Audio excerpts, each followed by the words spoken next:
बिस्मिल्लाहिर्रहमानिर्रहीम। अस्सलाम वालेकुम डियर स्टूडेंट्स, कैसे हैं आप? उम्मीद करता हूँ आप ठीक ठाक होंगे, खैरियत से होंगे। डियर स्टूडेंट्स, आज हम बात करेंगे बाब नंबर 14, चैप्टर नंबर 14 एटमॉस्फेयर।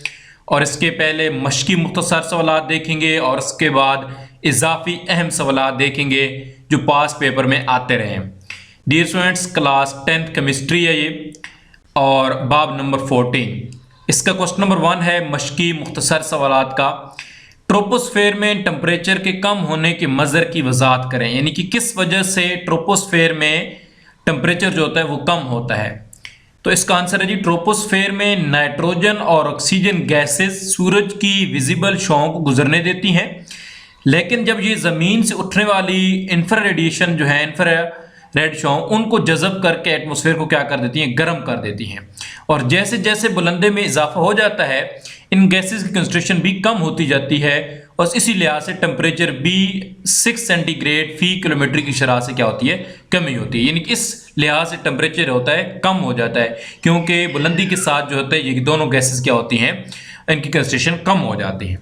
उसके बाद ये डियर मोस्ट इंपॉर्टेंट क्वेश्चन है इस चैप्टर का, हवा के प्राइमरी और सेकेंडरी पोल्यूटेंट्स में मुवाजना करें। बड़ा इंपॉर्टेंट क्वेश्चन है। बाज़ का सिर्फ प्राइमरी पोल्यूटेंट्स आ जाता है और उनकी मिसालें, और सिर्फ सेकेंडरी पोल्यूटेंट्स भी आ सकते हैं और उसकी मिसालें। तो डियर स्टूडेंट, प्राइमरी पोल्यूटेंट्स वो होते हैं, नाकारा प्रोडक्ट्स हैं जो फॉसिल फ्यूल्स और ऑर्गेनिक अशिया के जलने से बनते हैं। और ये कौन से हो सकते हैं? ये सल्फर के ऑक्साइड SO2 SO3, कार्बन के ऑक्साइड CO2 और CO, इस तरह नाइट्रोजन के oxide NO, hydrocarbon methane CH4 और इस तरह अमोनिया NH3 और फ्लोरीन के कंपाउंड शामिल हैं। ये कौन से हैं? ये हैं प्राइमरी पोल्यूटेंट्स। और उसके बाद नीचे क्या है? Secondary pollutants. ये कौन सी चीजें हैं जी? ये प्राइमरी पोल्यूटेंट्स के जब मुख्तलिफ रिएक्शन होते हैं तो उसके नतीजे में बनते हैं सेकेंडरी पोल्यूटेंट्स।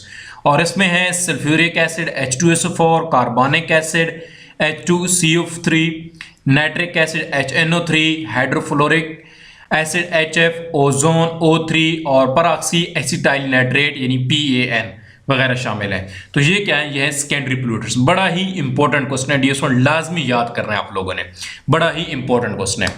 उसके बाद ये सवाल नंबर 3 है, ये भी इंपॉर्टेंट क्वेश्चनों में से है कि CO और CO2 के अखराज के अहम सोर्सेज लिखें। बाज़ का वो कहता है कार्बन के ऑक्साइड के सोर्सेज लिखें, अहम जराए लिखें।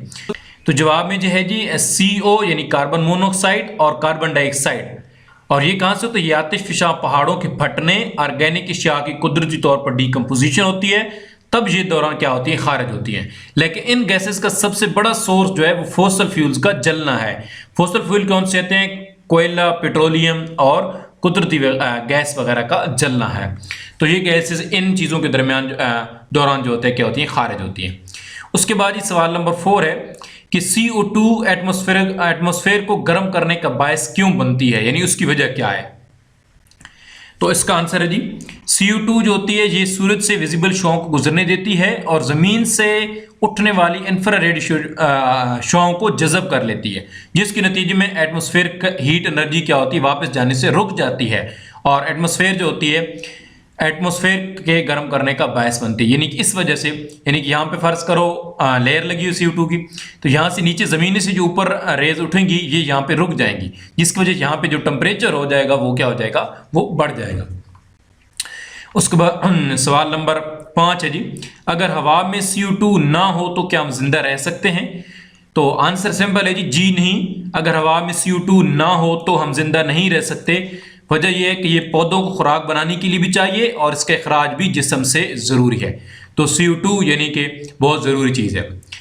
सवाल नंबर 6 है जी, ये भी इंपॉर्टेंट सवाल है कि हवा के पोल्यूटेंट के तौर पे SO2 गैस से क्या इंसानी खतरा लाक है, यानी SO2 सल्फर डाइऑक्साइड के कौन से जो हैं इसके असरात क्या हैं? ये एक इंतहाई नाखुशगवार बू रखने वाली बेरंग गैस है। ये मरीजों को सांस लेने मुश्किलात का बायस बनती है और ये सल्फ्यूरिक एसिड भी बनाती है। और सल्फ्यूरिक एसिड क्या करता है?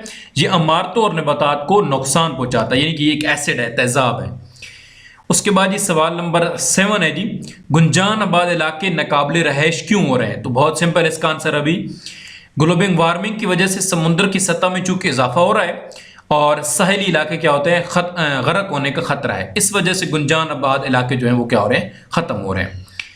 सवाल नंबर 8 है जी, एसिड रेन किस तरह जमीन की एसिडिटी में इजाफा करते हैं, यानी कि एसिड रेन जो होती है तेजाबी बारिश, वो किस तरह जमीन को एसिडी में तब्दील करती है, किस तरह उसमें इजाफा करती है। तो डियर स्टूडेंट, हवा में मौजूद सल्फर और नाइट्रोजन के ऑक्साइड बारिश के पानी के साथ जब मिलते हैं तो क्या बनाते हैं, सल्फ्यूरिक एसिड और नाइट्रिक एसिड में तब्दील होकर जमीन पर पहुंचते हैं, यानी कि वो पानी किस में तब्दील हो जाता है, सल्फ्यूरिक एसिड और नाइट्रिक एसिड में, और इसमें जज़ब होकर जमीन में पहुंचते हैं और इसमें जज़ब होकर इसके एसिडी को क्या करते हैं, बढ़ा देते हैं। यानी कैसे बढ़ाते हैं, सल्फ्यूरिक एसिड और नाइट्रिक एसिड जो होते हैं ये इसका बायस बनते हैं। उसके बाद डियर स्टूडेंट बड़ा ही इंपॉर्टेंट सवाल है।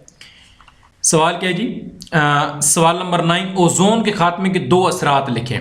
तो ओजोन की लेयर की वजह से क्या होती है, मुतअद्दिद बीमारियों में क्या होता है, मलेरिया में इजाफा होता है। ये पौधों की लाइफ साइकिल को तब्दील करके फूड चेन को भी जो होती है वो नाकारा बना सकती है। तो ये इसके 2 बहुत बड़े असरात हैं।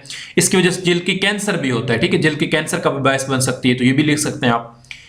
सवाल नंबर 10 है जी, स्ट्रेटोस्फेयर में ओजोन लेयर कैसे बनती है। बड़ा इंपॉर्टेंट क्वेश्चन है कि स्ट्रेटोस्फेयर के दरमियानी हिस्से में चूंकि बहुत कम अल्ट्रावायलेट रेडिएशन गुजरती हैं, यहाँ ऑक्सीजन एटम और ऑक्सीजन गैस जो है ये 2 बार आपस में जब रिएक्ट करती हैं तो क्या बना देती हैं, ओजोन बना देती हैं, ठीक है, ये इसका रिएक्शन भी लिखा हुआ है। इस रीजन में ओजोन के बनने से ओजोन लेयर क्या हो जाती है, बन जाती है। सवाल नंबर 11, एटमॉस्फेरिक मास का 70% जो होता है वो ट्रोपोस्फेयर में क्यों पाया जाता है। तो चूंकि डियर स्टूडेंट्स एटमॉस्फेरिक मास 75% पहले 11 किलोमीटर में ही मौजूद हो जाता है, इसलिए चूंकि ट्रोपोस्फेयर की जो बुलंदी है वो 12 किलोमीटर है, तो इसका मतलब है 75% हिस्सा उसमें ट्रोपोस्फेयर में ही आ जाता है, यानी जो टोटल उसकी लंबाई बुलंदी जो है 12 किलोमीटर है, और एटमॉस्फेयर का जो 75% हिस्सा है वो पहले 11 किलोमीटर मौजूद है, इसलिए उन्हीं 12 किलोमीटर में ये 75% जो है वो एटमॉस्फेरिक का भी आ जाता है। तो सवाल नंबर 12 है जी कि क्लोरोफ्लोरोकार्बन से ओजोन की लेयर कैसे नुकसान पहुंचती है। बड़ा इंपॉर्टेंट क्वेश्चन है ये भी कि ओजोन की तबाही का बुनियादी बेस क्या है, क्लोरोफ्लोरोकार्बन्स हैं, और ये क्या होते हैं, ये एयर कंडीशंस, ये रेफ्रिजरेटर्स में ठंडक पैदा करने के लिए इस्तेमाल होते हैं, यानी कि जो एसी होते हैं घर में, फ्रीजर होते हैं, ठीक है, रेफ्रिजरेटर होते हैं, फ्रिज जिसे हम कहते हैं, और ये कंपाउंड किसी न किसी तरीके से लीक होकर स्ट्रेटोस्फेयर में दाखिल हो जाते हैं, और क्लोरोफ्लोरोकार्बन्स की डिकम्पोजिशन से खारिज होने वाला एक फ्री रेडिकल, एक क्लोरीन का जो फ्री रेडिकल होता है, कई लाख ओजोन मॉलिक्यूल को तबाह कर सकता है, जिस वजह से ओजोन की लेयर को नुकसान पहुंच रहा है, खतरा पहुंच रहा है। और वो किस वजह से होता है, वो एयर कंडीशनर की वजह से, रेफ्रिजरेटर, क्योंकि इसमें डियर स्टूडेंट्स एक कंपाउंड जो होता है वो इस्तेमाल होता है, वो क्लोरोफ्लोरोकार्बन्स होता है। इसके अलावा डियर स्टूडेंट्स इजाफी अहम सवाल आते हैं, मोस्ट इंपॉर्टेंट भी सवाल हैं, लाजमी करने हैं आपने इनको भी।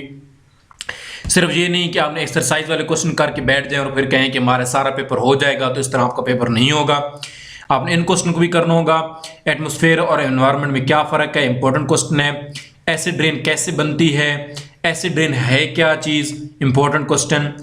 ग्रीन हाउस इफेक्ट क्या है, इसके अलावा ओजोन लेयर क्या है, इसके फ़ायदे लिखें।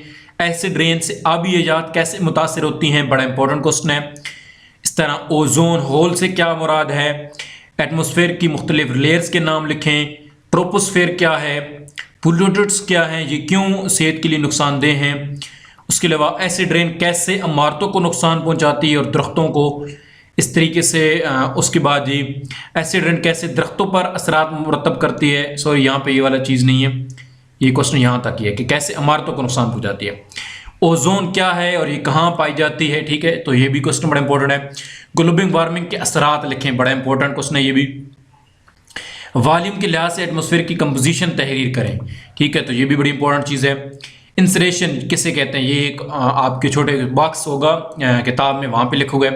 गाड़ी के एग्जॉस्ट में कैटालिटिक कन्वर्टर क्यों इस्तेमाल की जाते हैं, तो ये इंपॉर्टेंट चीज़ है। पोल्यूटेंट्स और कंटेमिनेंट्स में क्या फ़र्क है, इंपॉर्टेंट क्वेश्चन है। इनमें प्राइमरी और सेकेंडरी पोल्यूटेंट्स की आपने शनाख्त करनी है, तो ये भी इंपॉर्टेंट क्वेश्चन है। और ज़मीन कुदरती सिस्टम किन कुदरती सिस्टम पर मुश्तमिल होती है, उनके नाम लिखें, ठीक है, लिथोस्फेयर, हाइड्रोस्फेयर, एटमॉस्फेयर और बायोस्फेयर।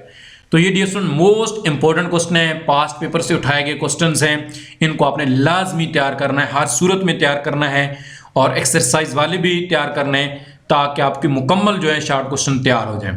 तो उम्मीद है डियर स्टूडेंट्स आपको वीडियो अच्छी लगी होगी। अगर वीडियो अच्छी लगी है तो वीडियो को लाइक कर दीजिएगा, चैनल को सब्सक्राइब कर दीजिएगा। मिलते हैं अपनी अगली वीडियो में, अपना बहुत सारा ख्याल रखिएगा। अल्लाह हाफिज।